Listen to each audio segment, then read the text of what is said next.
hablo español, porque lo que hablábamos en casa era español.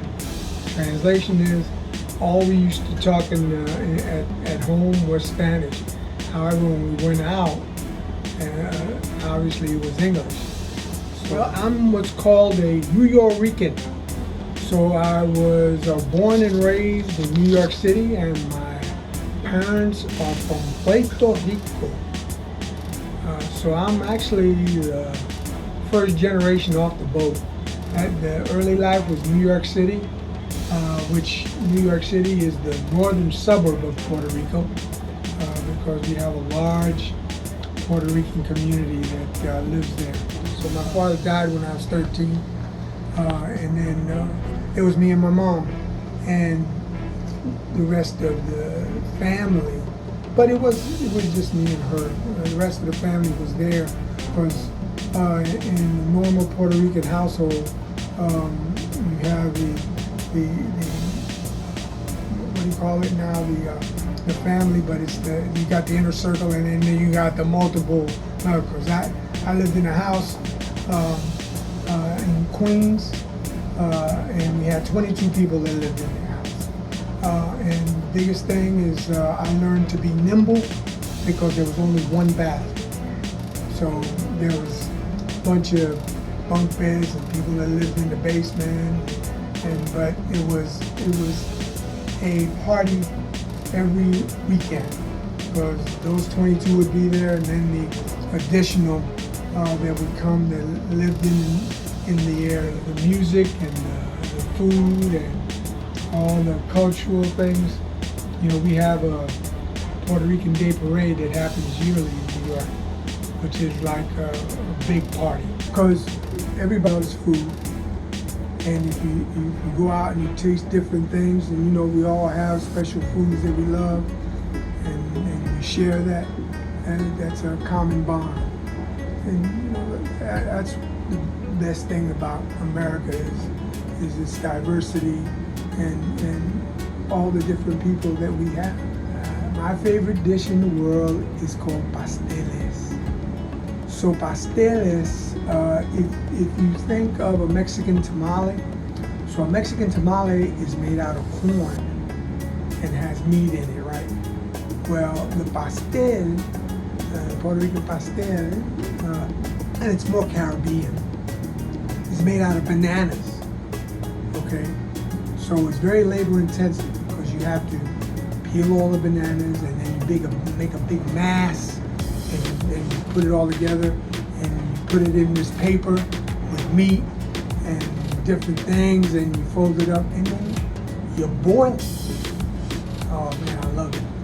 Growing up in New York, I saw so many different Americans from all different places. And I think it's great that we have these observances, these months of observances, because often people go unaware of all the people that make up the fabric of America. You know, and these months highlight how each group, what they have and what they bring to that fabric.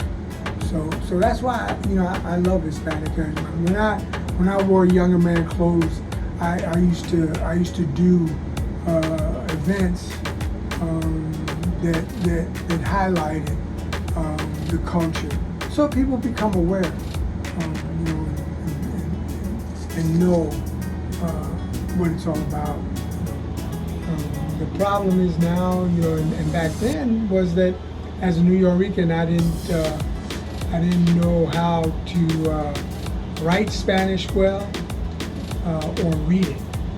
So in high school, I decided to take Spanish as a language, which was good. It was in my benefit because I got straight A's, learned how to read it and write it, and it helped me get into college. Went to St. John's University based on my grades in language. So that would happen. So because my father died, I went to St. John's. They had ROTC there because I wanted to make sure I had a job after graduating. Because my goal in life was to be a high school football coach. Funny thing, what happened was, not a funny thing to me back then, but they laid off like 10,000 teachers. So I was licensed teaching in the state of New York, so I had to have a plan B. So ROTC was my plan B, and ended up being my plan A. So I went into the Army, and you know, the Army's it's a hard life, but it's a great life. You know, and you get a chance to serve, which is important. So that's what I did. And I stayed in the Army active duty for about 5 years, and then got out and started working in the private sector, NECS to Korea, and I got the job with the Corps of Engineers. And since then, I've been in Korea, Hawaii, Japan, Europe, and then at headquarters, and then back here, as I say, Honolulu district was the sunrise of my career, and now it's going to be the sunset of my career. I'm very proud because Hispanics have great tradition in the military. We are the largest, we are the group that has the largest amount of Medal of Honor recipients. And you know, basically is because, you know, we're big on family, we're big on discipline. So being part of the Army was like being part of your family. It's a normal occurrence. The thing about barriers, you got to see them as opportunities. You know, I always saw it as an opportunity when I got an obstacle to go over it, around it, or through it. So you know, that's how you have to see it. And a lot of times people just don't know. You know, I don't get it. People are unaware. You can't get upset because they're unaware. You know, we always have to be in the teaching mode and coaching mode, and be able to share, you know, why we do things and how we do it. And when people understand where you're coming from, why do you do that way? Well, this is the reason why I did it that way. And then they understand that, oh, okay, that might be a better way to do it. So that's how it's.